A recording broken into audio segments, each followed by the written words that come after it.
not a bad thing.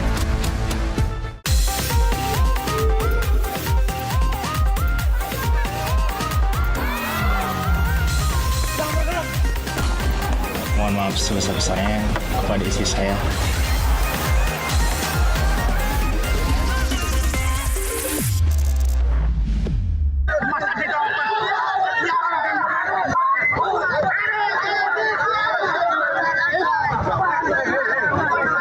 Para mahasiswa ini melakukan aksi unjuk rasa di depan gedung pemerintahan Kabupaten Serang bertepatan dengan perayaan Hari Ulang Tahun Kabupaten Serang, Banten ke-498.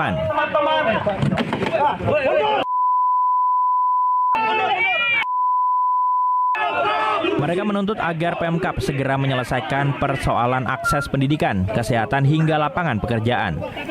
Tak kunjung digubris, massa menjebol gerbong pendopo.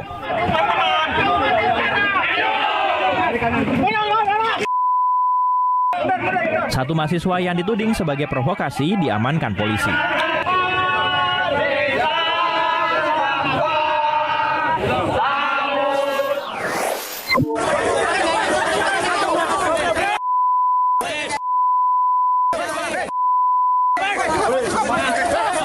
Pertandingan sepak bola Piala Ahmad Lutfi Cup yang digelar di Gor Sumitro, Kolopaking, Banjarnegara tiba-tiba bentrok seusai pertandingan.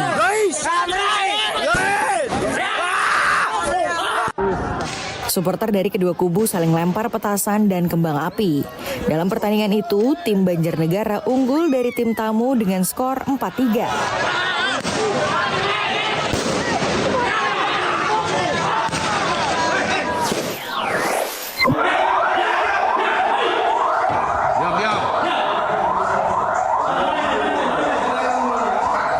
Inilah detik polisi menggerebek markas salah satu geng motor, lalu mengamankan 4 remaja dan menyita sejumlah senjata tajam.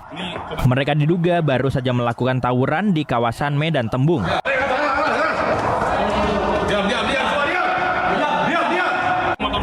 Dari keterangannya, komunikasi ajakan tawuran biasa dilakukan melalui media sosial.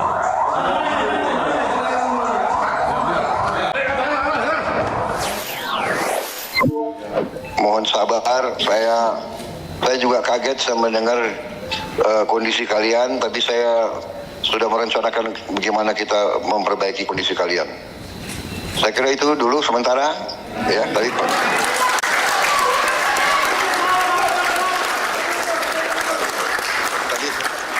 Perwakilan hakim tak kuasa menahan tangis saat Presiden terpilih Prabowo Subianto berjanji membawa perbaikan kesejahteraan hakim.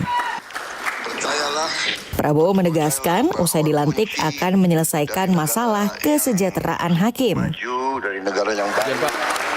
Terima kasih Pak. Saya lanjut mimpin Pak. Terima kasih Pak. Terima kasih.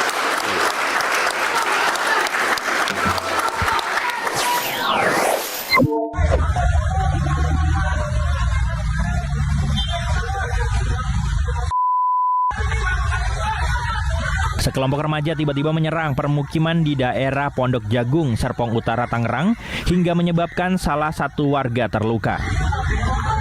Korban yang masih remaja juga dibawa ke rumah sakit terdekat untuk pengobatan.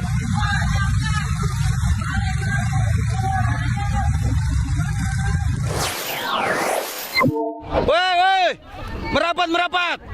Ih, paling lama Pandu itu. Pandu. Masuk. Anggota TNI Angkatan Laut ini tak menyerah menolong seorang petugas Pelni yang jatuh dari dermaga pelabuhan.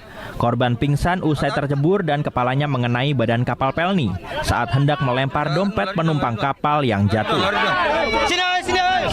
Sini, pelampung, buang pelampung. Ambil. Lagi. Dengan dibantu warga, korban akhirnya berhasil diselamatkan dan dibawa ke rumah sakit. Ya Allah Akbar. Kasihan, tolong dia dulu.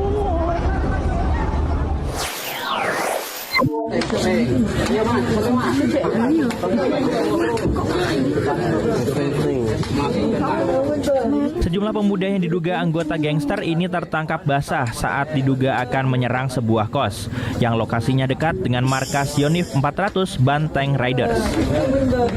Saat diamankan anggota TNI serta warga, para pemuda ini kedapatan membawa senjata tajam.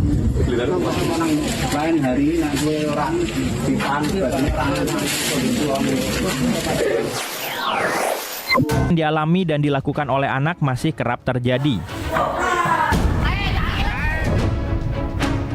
Yang mencengangkan, semakin bertambah usia anak menjadi korban atas kasus kekerasan justru semakin banyak. Berani melapor adalah salah satu cara memutus mata rantai kekerasan. Melaporlah, ada hotline kan dari Kemen PPA, Kemensos, Kemendikbudristek, sekolah gitu ya untuk melaporkan atas hak daripada anak-anak ini yang harusnya dilindungi. Mirisnya, semakin bertambah usia, anak justru berpotensi sebagai pelaku kekerasan.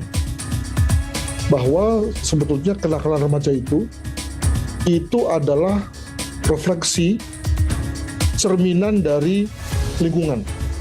Jadi karena lingkungan itu permisif, lingkungan juga menghadirkan contoh-contoh yang nakal bahkan jahat. Tak bisa dipungkiri, media sosial punya pengaruh besar. Bagai pedang bermata dua, media sosial bisa menjadi pemicu tapi juga bisa mencegah kekerasan. Sekarang ini kan anak itu bisa mendapatkan akses informasi dari manapun. Nah, biasanya pelaku-pelaku bullying itu biasanya menonton film-film kekerasan atau menonton kartun-kartun kekerasan. Jadi anak itu kan belum bisa membedakan mana yang nyata, mana yang itu film. Jadi apa yang di film itu dikiranya bisa dilakuin di dunia nyata. Tak menutup kemungkinan karena faktor emosi anak yang masih meledak-ledak.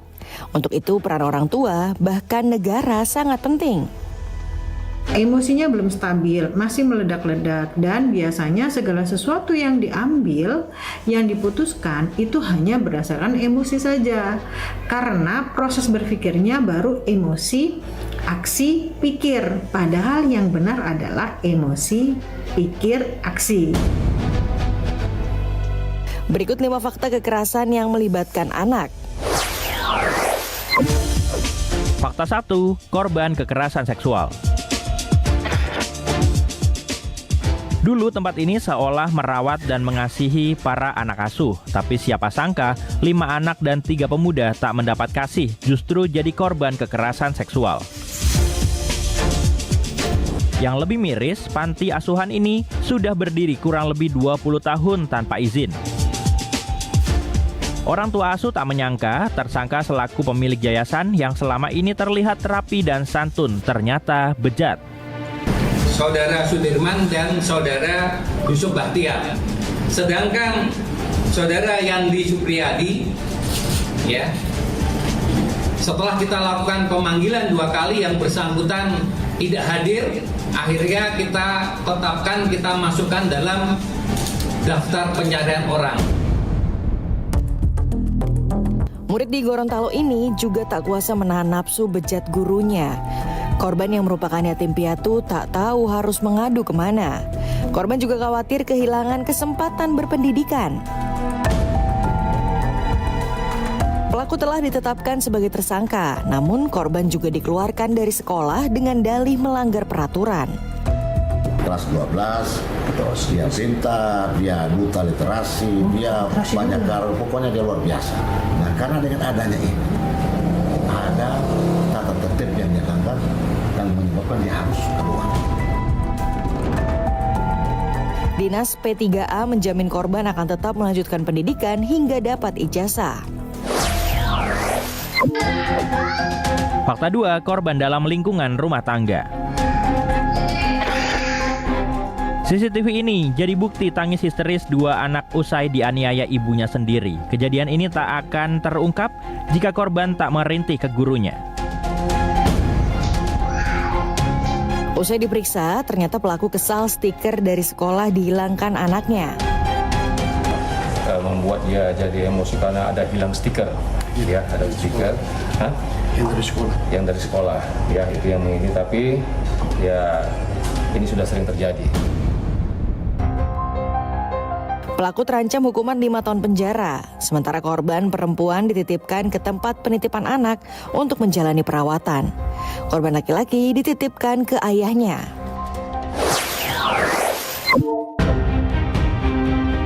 Fakta 3, anak sebagai pelaku tawuran. Seorang anak sekolah menengah atas ini kehilangan lengan kanan akibat terkena senjata tajam saat ikut tawuran di Jalan Layang Pasar Rebo, Jakarta Timur.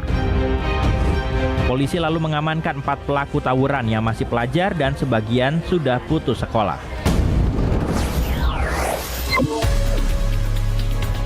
Fakta 4, kekerasan di lingkungan pendidikan. Guru SMA Negeri 2 Cianjur ini diduga tersinggung atas sikap muridnya hingga tega menganiaya korban. Ada kawan dari si anak yang di dalam kelas itu berada di luar pintu, dari luar kelas gitu ya. Kemudian ngajak senyum. Gitu. Kemudian si anak yang temannya yang di dalam kelas itu juga ngajak senyum lagi, gitu, membalas gitu ya. Nah, sepertinya itu merasa bahwa itu menertawakan, itu dugaan, baru dugaan ini ya. Dugaannya mungkin merasa menertawakan si guru itu. Pihak sekolah mengakui pelaku telah 3 kali menganiaya muridnya. Pelaku telah dinonaktifkan dari proses belajar mengajar. Guru ini tersungkur usai dianiaya muridnya dengan senjata tajam hingga kritis, padahal saat itu tengah berlangsung ujian tengah semester. Pelaku yang sempat melarikan diri akhirnya ditangkap di Desa Rowosari, Kabupaten Grobogan, Jawa Tengah. Saat interogasi, pelaku akui sakit hati karena tidak dapat ikut ujian. Dalam proses sidang, permintaan rehabilitasi pelaku ditolak. Pelaku divonis 2,5 tahun penjara di Lembaga Pembinaan Khusus Anak Kutoarjo, Purworejo, Jawa Tengah. Fakta 5, anak menjadi pelaku aniaya. Kasus perundungan Binus Simpruk diduga melibatkan anak petinggi partai hingga pejabat. Dalam RDPU, korban datang langsung menjelaskan peristiwa yang dialaminya. Korban menyesalkan sikap sekolah yang seolah melindungi para pelaku. Desember 2023 terpapar jelas, bahkan saya rasa di CCTV, tetapi kenapa sekolah tidak pernah mengungkapkan CCTV itu? Anak sebagai pelaku kekerasan memang perlu mendapatkan perhatian khusus. Namun pelaku anak tetap harus mendapat edukasi agar tak meremehkan korban. Ada semacam anggapan salah di mata anak-anak pelaku. Ya. Oke. Kita sekarang ini ringan. Kalaupun saya melakukan, paling dikembalikan ke rumah. Nah, itu kan sesungguhnya suatu pemahaman yang salah karena kita belum apa-apa, tidak menetapkan suatu prakondisi, langsung bilang soal defensi. Nah, maka janganlah kita mengulangi lagi, tetap kembali kepada apa yang menjadi kemauan korban. Mediasi hingga restoratif justice diupayakan dalam kasus ini, mengingat pelaku masih berstatus pelajar, namun korban menilai tak ada itikat baik dari para pelaku sehingga korban dan keluarga memutuskan untuk melanjutkan memproses hukum kasus ini. Untuk dua gitu. Kalau misalnya gue butuh bantuan, meditasi, kayaknya nggak cukup ya. Masih aja terus ada orang yang mengira gue ini masih semangat. Mensana in corpore sano, di dalam tubuh yang sehat terdapat jiwa yang kuat. Dalam frasa ini menunjukkan tubuh yang sehat tidak akan berfungsi tanpa jiwa yang baik. Di Hari Kesehatan Mental Sedunia pada 10 Oktober, ditekankan bahwa kesehatan jiwa tidak bisa disepelekan, apalagi dipandang sebagai aib. Walaupun tidak menyebabkan kematian secara langsung, kesehatan mental perlu mendapat perhatian khusus karena berdampak pada penderitaan berkepanjangan, terutama bagi individu yang tak kunjung beradaptasi dengan perubahan. Semua penyakit kejiwaan itu bisa sembuh asal diterapi dengan cara yang benar. Makanya saya cerita, jangan pernah menyepelekan gangguan kejiwaan dan gangguan mental, karena kalau itu dibiarin terus, dia akan jatuh semakin dalam.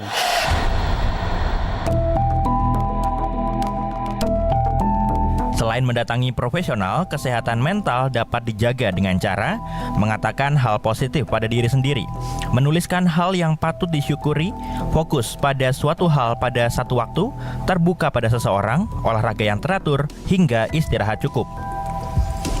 Gangguan kesehatan mental bisa terjadi pada siapa saja, tak terkecuali seorang selebritis. Adik dan nyokap gue ngerasa gue yang paling berbeda. Aktris Marshanda didiagnosis mengidap gangguan kesehatan jiwa bipolar disorder. Gangguan ini dimulai kala Marshanda remaja. Nggak sedikit loh orang yang punya masalah dengan mental health-nya. Kehidupannya yang kala itu sibuk dengan aktivitas sekolah dan syuting membuatnya mengonsumsi obat penenang. Kan besok Caca syuting, besok Caca sekolah, perlu prima, perlu prime terus, jadi udahlah jaga diri gitu, jangan sampai sakit. Oke, udah akhirnya gue minum setengah pil. Saat gue minum itu, gue bisa merasakan tuh, kok setengah pil setelah sekian lama nggak ngaruh lagi. Gue udah membangun toleransi gitu terhadap obat yang setengah pil doang. Akhirnya gue nambah jadi 1 pil, akhirnya gue nambah jadi 1,5 pil. Dan dalam jangka waktu setahun, sempet terakhir banget tuh, gue minum 2 pil dalam 1 malam.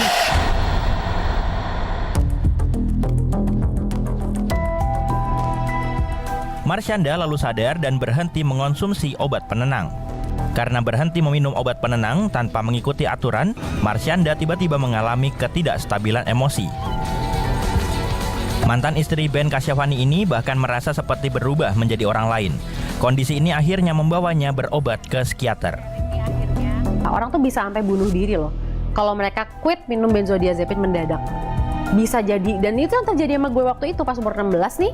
Gue tiba-tiba karena gue stop tuh, dan gue nggak tahu juga kenapa gue kayak jadi pemarah, kenapa gue jadi kayak gampang sensitif, gue jadi kayak orang lain. Sadar pentingnya isu kesehatan mental, kini Marshanda lebih sering membuka diri dan berbagi ilmu. Okay, it's not a bad thing. Nggak semudah itu. Ketika bergerak saat OCD ekstrim, nggak bisa semudah itu. Aktor muda Aliando Syarif mengungkapkan mengidap obsessive compulsive disorder alias OCD. Mengira gue ini masih semangat. Penyakit yang diderita sejak tahun 2019 ini diakuinya sangat mengganggu aktivitasnya sebagai public figure. Aliando akhirnya konsultasi ke psikolog karena mulai bersikap tak wajar seperti menumpuk sampah hingga tak mandi. Ini gue lagi ngomongin yang beneran, OCD ekstrim, bukan OCD yang tingkat-tingkatan yang rendah. Ini lebih parah banget, karena aku nggak bisa mandi, nggak bisa keluar. Jadi kamu nggak mandi seminggu? Ada, 3 bulan pernah. Bohong. Sumpah, sampai banyak ininya, banyak kerak di sini, nggak bisa kayak tato. Tahun 2022, Aliando merasa kesehatan mentalnya membaik. Ali mulai berbagi soal kisahnya berjuang menghadapi sakit mental.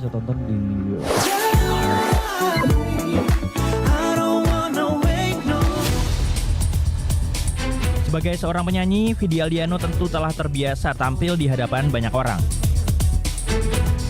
Meski demikian, lelaki berusia 29 tahun ini rupanya beberapa kali mengalami serangan kecemasan dan panic attack. Saat mengalami serangan panik, Vidi bahkan sering kali tak dapat menggerakkan tubuhnya. Waktu gue stres dengan anxiety gue, itu suara-suara di kepala gue itu bener-bener kayak terkadang nggak bisa gue kontrol, padahal itu suara gue semua. Kayak semua pikiran, semua apapun itu tuh semua suara gue gitu. Usai mengungkap kesehatan mentalnya, Vidi mendapat dukungan dari orang-orang terdekat dan penggemar. Perlahan Vidi merasa membaik hingga mulai mengisahkan kesehatan mentalnya ke publik. Tapi untungnya itu untungnya waktu itu gue punya sahabat-sahabat yang memiliki wisdom yang menurut gue lebih tinggi dari gue. Dan mereka yang pertama kali first aid kit gue tuh keluarga gue malahan. First aid kit gue tuh adalah sahabat-sahabat gue malahan. Jadi mereka yang selalu kayak akhirnya mengerti dan membantu gue gitu.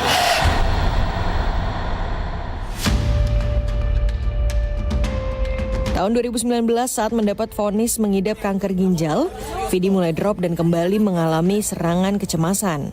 Namun Vidi terus berjuang melawan keadaan itu dengan menuangkan dalam sebuah lagu yang berjudul Bertahan Lewati Senja.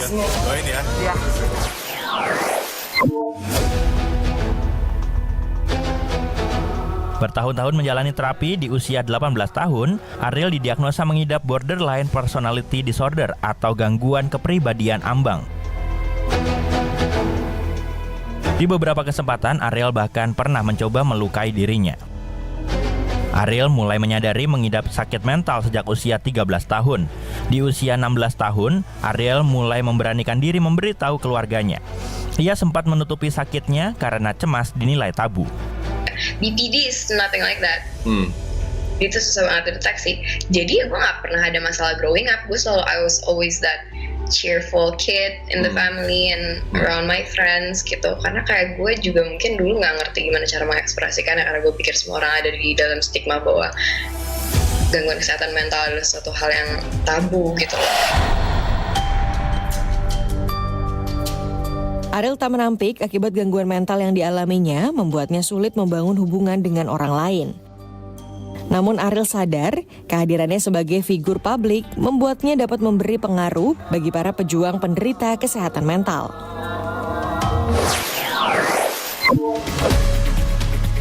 Informasi tadi mengakhiri Pop News hari ini. Jangan lupa tetap saksikan Pop News setiap hari Sabtu dan Minggu pukul 9:30 waktu Indonesia Barat. Tentunya hanya di Kompas TV. Terima kasih dan sampai jumpa.